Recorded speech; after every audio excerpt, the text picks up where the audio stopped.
சும்மா ஒரு கன்னட பொண்ணு இன்னைக்கு எபிசோட் 27. நம்ம ராமர் சீதை இருக்குது பார்த்தீங்களா. ஸோ இது வந்து காய்க்காததுக்கு ஒரு காரணம் இருக்குது அப்படின்னு சொல்லியிருந்தாங்க. அதுக்கு காரணம் வந்து இந்த கப்பு மூலிமா வந்து நம்ம பண்ணிடலாம்.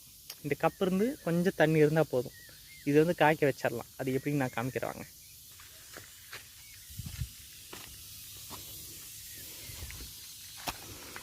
ஆக்சுவலாக இப்போ கொஞ்சம் இதெல்லாம் தெரியுதுங்களா. இதை வந்து இப்படி கப்பில் டிப் பண்ணால் ஒரு மாதிரி மகரந்த தூளெல்லாம் வெளியே வரும். இந்த மகரந்த தூளை வச்சு இங்கே ஆல்ரெடி கலெக்ட் பண்ணியிருக்கோம் பாருங்கள். மகரந்த தூள் இந்த மாதிரி மகரந்த தூளெல்லாம் நிறையா வரும். இது இன்னொரு ஃப்ளவரில் வந்து நம்ம வந்து இப்படி இன்னொரு ஃப்ளவர் வேறு ஃப்ளவர், இது ஆன் ஃப்ளவர் ஃப்ரெண்ட் ஃப்ளவர் இந்த ரெண்டு இருக்கும். இந்த மாதிரி டிப் பண்ணி இந்த மகரந்தூள் அந்த மகரந்தூளுக்கு சேர்த்தணும். அப்போ தான் காய்க்கும், இல்லைனா காய்க்காது.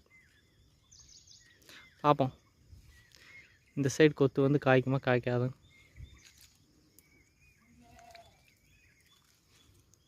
ஏகப்பட்ட மகரந்தூள் இருக்குது பார்த்தீங்களா.